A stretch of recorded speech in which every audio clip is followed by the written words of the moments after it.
Bonjour à vous, chers parents et autres adultes qui êtes autour des enfants. Alors aujourd'hui, je prends le temps de vous partager là, des informations qui ont été bien précieuses pour moi dans mon rôle de maman et aussi là, dans la lunette là, que j'ai pu avoir là, sur mon histoire puis sur mon vécu humain. C'est plus spécifiquement en lien avec les débordements émotionnels, les crises de colère. L'agressivité qui peut sortir de toutes sortes de façons, hein, verbale, physique, etc. Et tous ces comportements un peu impulsifs qui peuvent nous blesser et nous font sentir dépassés particulièrement quand on est responsable de jeunes qui vivent, qui expriment de ces comportements-là. Alors, on peut se poser la question, mais qu'est-ce qui se cache en dessous de ces comportements perturbants? Hein, dans la vie, on peut regarder les affaires sous différents angles. Puis aujourd'hui, ce que je vous propose, c'est de les regarder à travers les lunettes du docteur Gordon Neufeld. Alors, lui, il a étudié le développement humain à travers les lunettes de l'attachement, donc de la relation.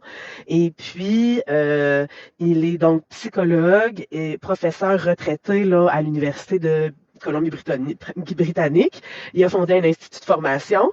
Et puis, chose non anodine, il a débuté sa carrière dans un centre de détention pour jeunes délinquants. Donc, de l'agressivité, là, il y en a vu rien qu'en masse. Hein? Et puis lui, il s'est vraiment posé la question, mais qu'est-ce qu'il y a en dessous? Oui, il y a tous les comportements d'agressivité. Il y en a qui peuvent se demander qu'est-ce qu'on fait avec ça, mais lui, il s'est demandé qu'est-ce qu'il y a en dessous, puis comment qu'on peut accompagner ça. Alors, la vidéo qui suit, c'est un extrait d'un atelier que j'ai donné à Famille Action. C'est un bloc informatif du premier de deux ateliers qui résume un peu son regard sur qu'est-ce qui se cache en dessous de l'agressivité. Donc, à ceux qui sont plus proches de Val-des-Sources, si vous avez le goût de vous joindre la semaine prochaine, il y aura l'atelier numéro 2 pour intégrer un peu tout ça, remâcher ça ensemble avec vos exemples et puis un peu plus de concret. Alors, et ceux qui l'écoutent à distance, je suis intéressée si vous avez le goût de me partager vos échos, vos questionnements, vos réflexions en lien avec ce regard. Comment vous le recevez, ça m'intéresse.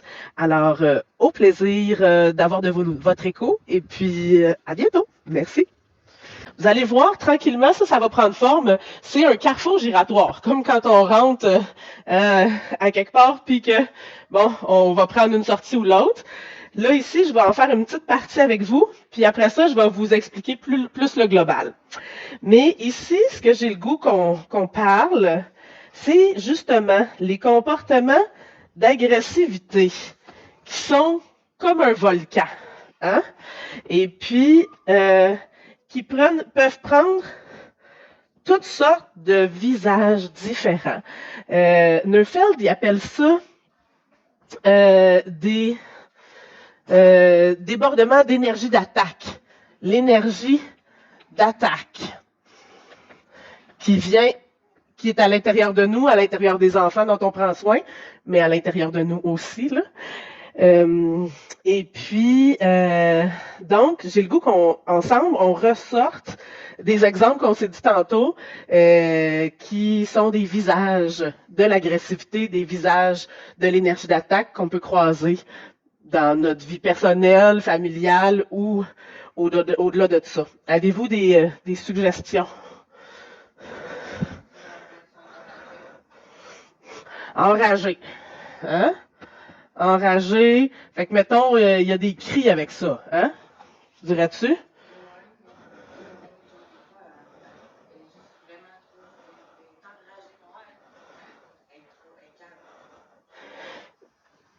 Fait que tu sens son agressivité à l'intérieur, mais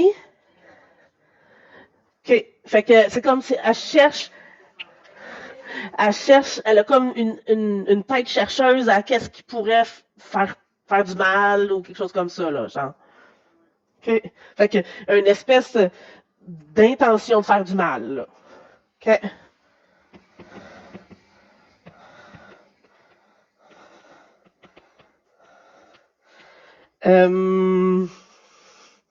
Chez nous, moi, je vous l'avais partagé, ça mord, ça a mordu beaucoup. ça pousse, ça tape. Fait que ça, c'est d'autres exemples, là. Ouais, ouais. Ça pourrait aller jusqu'à même de l'ignorance. Tu sais, dans le fond, l'énergie d'attaque, là, dans la définition de Neufeld, c'est quelque chose qui a pour but de blesser l'autre. Tu sais, fait que, tu sais, une mauvaise humeur fermée, là, tu sais, avec de l'ignorance, là, tu sais, tout à fait. Euh, ouais, ouais, ouais, ouais. Hein. Un petit mot d'insulte bien placé. Hein, des insultes. Mais ça n'a pas obligé d'être des grosses affaires pour blesser quelqu'un quand on sait c'est quoi. Mais ça n'empêche pas que c'est une forme d'énergie d'attaque. Qu'est-ce que tu as dit? Oui, ben c'est pour ça. C'est pour ça que j'ai dit ça. C'est pour ça que j'ai dit ça. Ouais. Dans les, tu sais, le regard, juste le regard, juste la moue de la face, là. Tu sais, avec le faciès, là, il peut avoir de la, tu sais, une, une éruption d'énergie d'attaque rien qu'à travers le regard puis la face. Puis, parmi ceux qu'on pense peut-être moins, il y a l'énergie d'attaque qui est auto-dirigée, qui est dirigée vers soi. Mais, tu sais, de la dévalorisation de soi, des idées suicidaires, de l'automutilation. Tout ça, c'est des formes d'énergie d'attaque, mais qui est orientée vers soi au lieu d'être orientée vers l'autre. Fait que...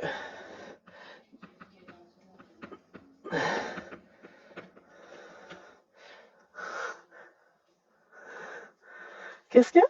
Tu veux-tu faire pause? Ah, ben c'est possible.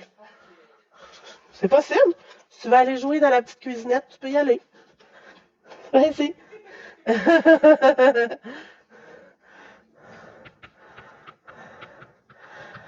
Fait que... Belle fille. Donc, de l'énergie d'attaque autodirigée, ça peut être dans la dévalorisation, l'automutilation, les pensées suicidaires, des intentions suicidaires. Neufeld, il rentre tout ça dans des visages différents de l'énergie d'attaque qui sort de quelqu'un, ou qui est en dedans de lui. Euh,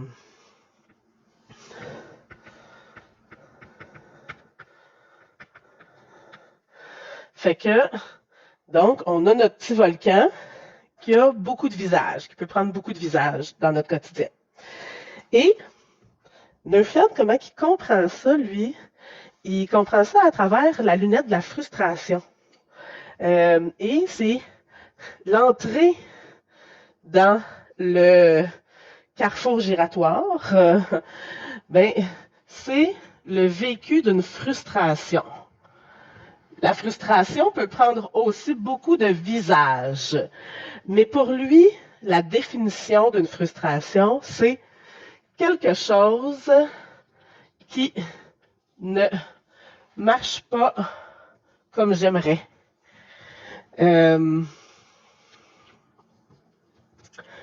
Fait que ça peut prendre autant le visage de dire j'ai 4 ans, j'essaye d'attacher mon soulier, puis j'y arrive pas. C'est frustrant pour moi. Tu sais, j'ai 30 ans, je me lève puis j'ai mal au dos. C'est frustrant, là. Tu sais, je veux dire, mon corps fonctionne pas comme j'aimerais qu'il fonctionne, là. Tu sais, ça peut être...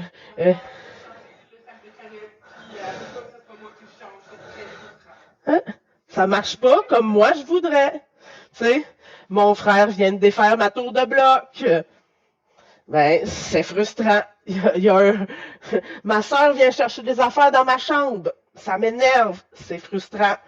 Ma mère me dit que je peux pas sortir avec mes sandales quand il fait 5 dehors. Bon, ben, c'est frustrant. des sources de frustration dans la vie, là, il y en a 1000. Hein? Il y en a 1000. Ils ont différentes intensités. Puis nous, aussi, on a différentes sensibilités, que ce soit dans notre personnalité ou que ce soit dans notre état du moment. Si on est une journée plus fatiguée, une journée plus sensible, ben ça se peut qu'on réagisse plus gros à une frustration qui est plus petite.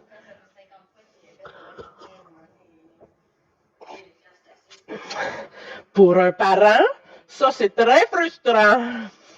Très, très, très frustrant. Grrr, grrr, grrr. Moi, là, je grogne chez nous. Des fois, je suis comme grrr, grrr. C'est ça. Fait que, autant pour un enfant, quand tu te mets dans des souliers d'enfant, il y a plein de règles, il y a plein d'affaires qu'il ne peut pas faire comme choisir, etc. Fait qu'il y a plein de sources de frustration possibles. Mais autant dans les souliers d'un parent, accompagner des petits-enfants immatures, là, qui ont juste des fois accès à une petite portion de leur cerveau, puis qui font toutes sortes d'affaires, ça peut être aussi vraiment très frustrant. Fait que, donc, la frustration peut venir nous visiter souvent dans une journée. Puis essentiellement, la définition, c'est juste, il y a quelque chose qui ne fonctionne pas comme j'aimerais que ça marche. T'sais. Et puis là, souvent, le premier chemin qu'on va essayer de prendre, on va pogner ici, puis on va essayer de prendre cette sortie-là. Cette sortie-là, Neufeld, il l'appelle la sortie du changement. Donc,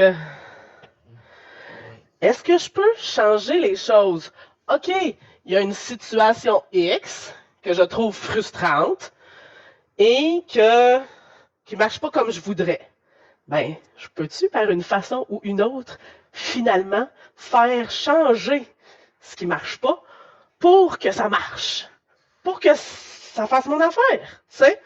Fait que là, fait que là, l'enfant, tu sais, je veux mon deuxième biscuit. Je veux un deuxième biscuit. Mais c'est frustrant, là, je peux pas en avoir un, c'est juste avant le souper, ma mère m'a dit non. Mais, peut-être que si je me mets à crier, peut-être qu'elle va se tanner de m'entendre crier puis qu'elle va m'en donner un autre. Peut-être que si je lui fais des beaux yeux, puis j'ai dit, je vais aller faire ma chambre, je peux-tu avoir un autre biscuit? Hein? Il peut y avoir 1000 stratégies qu'un enfant prend pour essayer de faire changer la situation, pour que la situation ressemble à qu'est-ce qui a le goût qu'elle ressemble. Et ça, c'est normal et sain. C'est normal, puis c'est sain. Il dit, Neufeld, il parle... Souvent dans ces formations, il y a un paquet d'intervenants qui sont là, tu sais. Il dit, les intervenants, là, c'est souvent du monde assez frustré qui essaye de faire changer les choses. Fait que, tu sais, il dit, changer les choses, c'est pas mauvais. Tu sais, quand t'es capable, yes. Tu sais, quand c'est possible, c'est bon, c'est correct, tu sais. Par contre, la réalité de la vie, c'est quand même que, dans certaines circonstances, on n'a pas le pouvoir de changer toutes les choses, tu sais. Fait que dans ce temps-là, quand on n'a pas le pouvoir de changer la situation puis d'arriver à une situation dans laquelle on est content, on fait face à ce qu'appelle un mur d'impuissance. On est face à un mur. La sortie, il y a des travaux, désolé, elle n'est pas disponible. Fait que ça, c'est le mur d'impuissance. On se rend compte qu'on n'a pas le pouvoir de faire changer les choses. Lui, il utilise aussi un autre mot. C'est un mot qui est un peu plus connu en anglais, de futilité. On se rend compte que ça donne rien, là. Ça donne plus rien à un moment donné d'essayer de changer les choses. Ça va pas changer. C'est la réalité, elle va pas changer.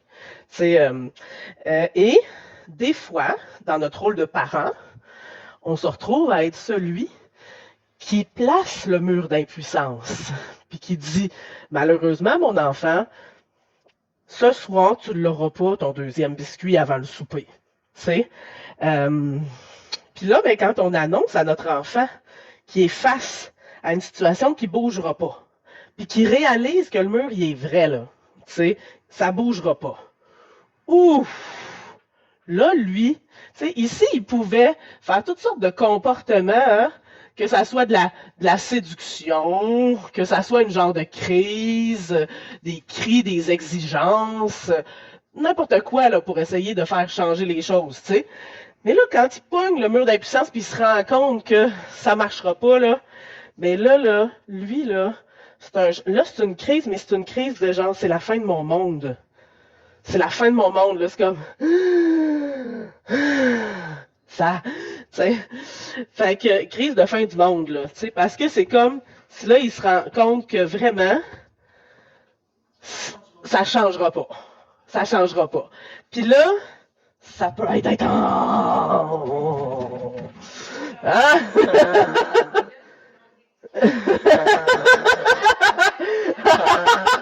Pour toi, gérer ton émotion, tu te...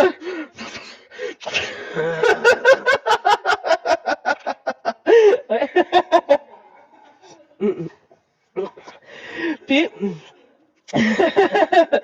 fait que donc, la crise de fin du monde, de genre la fin du monde tel que j'aurais aimé qu'il soit.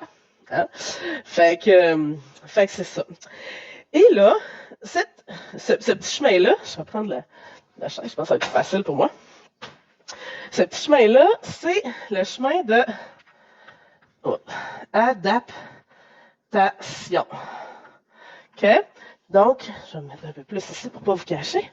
Mais, comme parents, on peut essayer d'inviter notre enfant dans le chemin de l'adaptation. Mais, c'est un chemin peu fréquenté. C'est un chemin qui n'est pas facile à aller visiter. Puis ça prend 2 ingrédients pour pouvoir prendre ce chemin-là. Les ingrédients que ça prend un contexte sécuritaire et favorable qui accepte l'émotion qui est là. Parce que essentiellement, l'adaptation, Neufeld, il parle beaucoup d'inviter notre enfant à trouver ses larmes. Dans les processus de deuil, là, quand il parle souvent, au début, il y a un peu de déni, genre ah non, ça s'est pas passé, tatata. Après ça, il y a une espèce de colère, tu sais. Fait que là, du marchandage, essayer de vouloir que ça change, puis etc. Puis à un moment donné, dans tes étapes d'adaptation, qui sont pas toutes linéaires, là, mais à un moment donné, tu pognes ta tristesse. Tu sais. Puis tu fais comme, ben ouais, c'est poche, mais ça va pas changer. T'sais. Puis là, puis je trouve ça tough, puis ça me rend triste. T'sais. Fait que Neufeld, il parle d'inviter les larmes de l'enfant, sa tristesse de fond du fait que pour lui, là, il voulait vraiment son 2e biscuit. Puis, tu sais, très bonne question. Très bonne question. Ouais,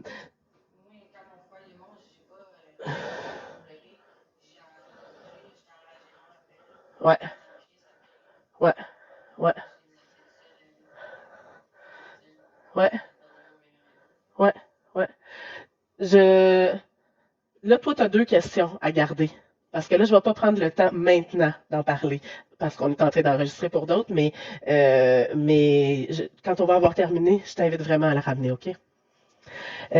Parce que dans le fond, c'est un contexte sécuritaire qui se passe beaucoup dans la relation de quelqu'un qui te donne le droit de pleurer. Pour être capable de prendre ce chemin-là, il faut avoir un contexte sécuritaire dans la relation de quelqu'un qui te donne le droit de pleurer. Puis, il faut avoir accès aux aspects vulnérables de son cœur. Parce que pleurer, c'est vulnérable. Puis, quand on se retrouve dans des contextes blessants, tout humain sain et normal va se protéger, va se mettre des barrières pour pas toucher à trop ce qui est vulnérable parce que ça fait bien trop mal. T'sais?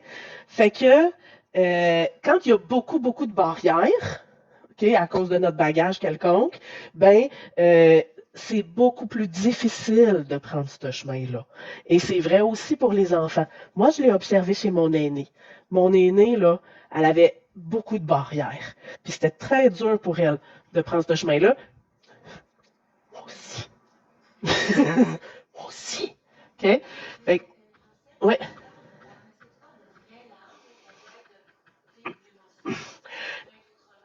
Oui, oui. Les 2 sont vrais. Les deux sont vrais. Ça peut être, tu sais, comme juste le fait de se donner l'espace de ressentir qu'on est triste, que ce soit pas comme on aimerait que ce soit. T'sais. Fait que ça, c'est un chemin pour arriver à de l'adaptation profonde. Euh, et quand les larmes sont là, il disait que les vraies larmes de tristesse, ils ont étudié les, les molécules présentes dans les larmes. Et puis, des larmes de colère, mettons, ou des larmes de tristesse qui lâchent prise, là, tu sais. Puis dans les larmes de tristesse qui lâchent prise, là, il y a beaucoup d'hormones de stress qui sortent. Tu sais, c'est carrément, là, ça sort de notre corps, tu sais. Fait que c'est sûr que ça favorise, mais clairement, là, c'est pas le seul moyen, là, tu sais. Mais l'idée, c'est vraiment de se donner l'espace de la vivre, cette déception-là, quand on est parent, de donner l'espace à notre enfant, mais de trouver des espaces pour nous aussi, pour pouvoir le vivre. Fait que des espaces sécuritaires où on est capable d'avoir accès à notre vulnérabilité. Puis dans le fond, il dit quand on est capable de passer par là, puis de trouver notre tristesse de déception de fond, de la ressentir, ben ça nous permet, après ça, une fois traversé, de faire comme, bon, ben, la réalité est différente de ce que j'aurais aimé, mais on dirait que ça redonne de l'espace de disponibilité pour, comme, non, mais qu'est-ce qu'il y a quand même d'intéressant dans ma vie? Avec ce que j'ai, qu'est-ce que je peux faire? Tu sais, c'est comme, puis des enfants qui ont des développements, là, avec des besoins particuliers, puis tout ça, là, le nombre de frustrations là, qu'ils rencontrent dans leur quotidien, là, c'est fois 1000, là, tu sais. Puis, t'espères, parce qu'il y a certaines affaires, tu sais, je sais pas, un enfant, on va juste prendre un enfant, tu sais, qui naît avec pas de bras, tu sais, je veux dire, ça changera pas. Tu sais, il y en a pas qui vont pousser, mais c'est comme s'il vit le processus d'adaptation, ben il peut après ça découvrir le monde de possibilités que lui, il a accès dans sa réalité. Tu sais. Puis ça, c'est le même pour tout le monde. Il dit, Neufeld, il dit souvent, il dit, quand il y a quelque chose qui ne marche pas comme on veut, si nous, on n'est pas capable de changer la situation, ben à quelque part, ça peut être la situation qui nous transforme. Tu sais, parce que notre cœur, finalement, il va s'ouvrir. Tu sais, à ça. Par contre, comme on a dit, c'est quand même un chemin pas toujours facile à fréquenter. Ça dépend des contextes, puis ça dépend de notre bagage. Fait que quand on se retrouve que ce chemin-là nous est bloqué, il n'est pas nécessairement bloqué pour toujours, mais dans certaines circonstances, il peut se retrouver être bloqué. On continue notre chemin. Et puis, on arrive à la porte de l'énergie d'attaque et de l'agressivité.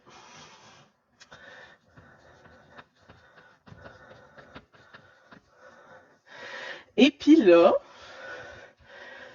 ça peut sortir n'importe comment. T'sais. Et ce que Neufeld invite à faire, c'est, lui en passant, là, il a commencé son travail de psy dans un centre de détention pour jeunes contrevenants majeurs, genre, fait que tu sais, de l'agressivité, là, hein, c'est ça. Non, mais tu sais, ce que tu avais parlé tantôt, là, de l'autre voisine de l'autre, là, dans ce genre-là, OK? Puis, fait que tu sais, de l'agressivité, là, il y en a vu rien qu'en masse, là, tu sais.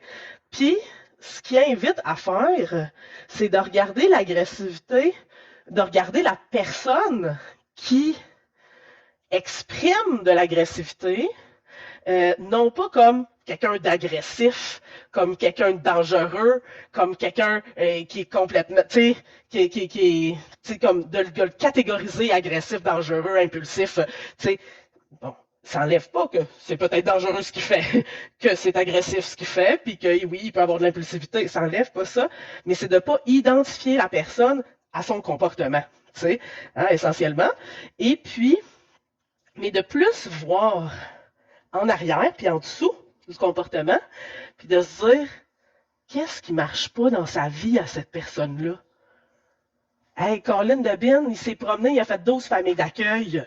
Tu sais, puis je veux dire, oui, il s'est fait battre, puis oui, telle affaire, puis il a eu vécu tel abandon vraiment important quand sa grand-mère est morte. Écoute, c'était la seule personne avec qui il avait full un lien. il l'a perdu, tu sais, c'est comme ça l'a complètement dérouté. Fait que, tu sais, au lieu d'identifier la personne à son agressivité puis à son comportement, d'aller se poser la question, mais qu'est-ce qui fonctionne pas dans sa vie? Puis tantôt, on parlait de toutes sortes de petites frustrations, sauf que de se retrouver, de dire, mes parents sont, tu sais, mes parents se séparent. T'sais, bon, ben, ça peut être une énorme frustration, là, puis une souffrance pour l'enfant, tu sais. Puis là, après ça, une fois mes parents séparés, il y a un de mes parents que je vois plus, puis que je veux voir, que j'aimerais voir, que j'espère avoir une relation avec. Puis ça, c'est une espèce de frustration qui est comme sous-jacente dans le fond, tu sais. Puis que, ben, si le parent, il est pas disponible pour être vu, là, il est face au mur d'impuissance, tu sais. Fait que là, si, pour un temps, du moins, ce chemin-là, il est difficile d'accès, bien, ça laisse une porte à beaucoup de sorties par là. Tu sais, ça laisse une porte à beaucoup de sorties par là. Ici, on a quand même une autre porte qui peut se fermer. OK?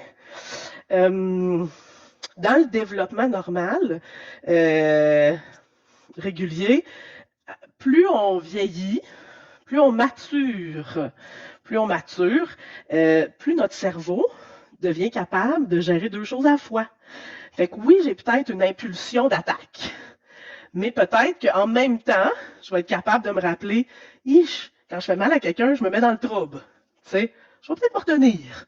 Ou bien, je veux dire, ça me frustre bien gros quand mon frère, il pète mes blocs. Mais dans le fond, je l'aime, mon frère. Tu sais, j'ai pas le goût d'y faire mal. Tu sais. Fait que ça, c'est plus le développement se fait. Fait que ça, il y a quelque chose de naturel qui se fait dans un développement favorable. Tu sais. Puis, Neufeld, il appelle ça la tempérance.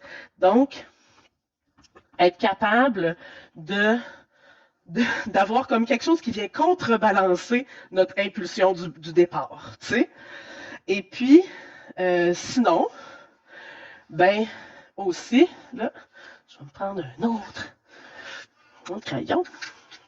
Mais sinon, comme parent aussi, comme adulte, on peut aider notre enfant à dégager son trop-plein, à prendre la petite voie de contour pour dégager son trop-plein, pour qu'il puisse le sortir, mais sans trop blesser les autres. Parce que si son énergie d'attaque est pas là, qui n'est pas capable de changer les choses, pas capable de pogner ce chemin-là, ça a besoin d'en sortir à quelque part. Fait que là, c'est d'aider à ce que ça puisse pogner un chemin.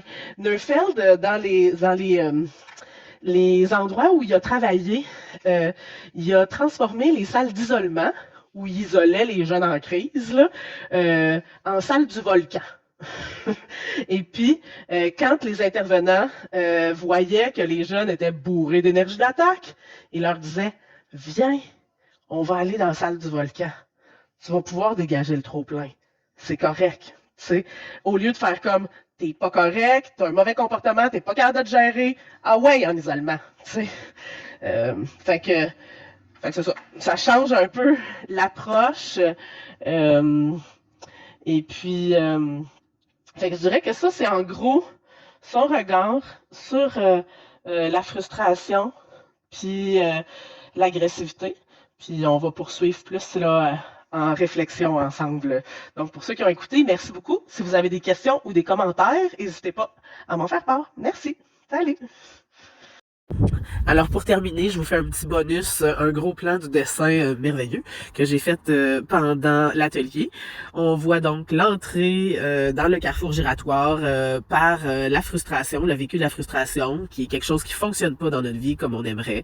On se retrouve un peu automatiquement à chercher souvent à prendre la porte du changement, essayer d'apporter un changement à la situation pour qu'elle ressemble plus à ce à quoi on aspire. Pour cela, on peut développer toutes sortes de comportements, toutes sortes d'habiletés pour prendre ce chemin-là. ça. Et puis, quand dans certaines situations, on se rend compte que on est face à notre impuissance de changer les choses, qu'on rencontre le mur de la futilité, pour les enfants, par exemple, ça peut être un peu là, un débordement un peu de fin du monde là, qui est vécu. Et puis, comme adulte, on peut aller inviter le chemin de l'adaptation en offrant un contexte sécuritaire qui accueille l'émotion de l'enfant, sans nécessairement changer la situation, mais et en évitant ses larmes de tristesse. Pour ça, l'enfant doit avoir, oui, le contexte sécuritaire, puis l'accès à la vulnérabilité. Quand, pour une raison ou une autre, le chemin de l'adaptation est pas disponible, quand on rencontre la frustration, souvent l'énergie qui va ressortir, ça va être l'énergie d'attaque. L'agressivité sous toutes sortes de visages. Et puis, c'est un réflexe, ça sort comme ça. Et comme adulte, on peut aussi accompagner cette sortie d'énergie d'attaque pour diminuer les blessures collatérales. Et puis, tranquillement, avec la maturation puis l'accompagnement, l'enfant peut apprendre aussi à laisser dégager son énergie d'attaque de façon plus acceptable. Et puis, c'est un peu le résumé de la lunette Neufeld autour des débordements d'agressivité sous le regard de la frustration. Merci beaucoup. Au revoir.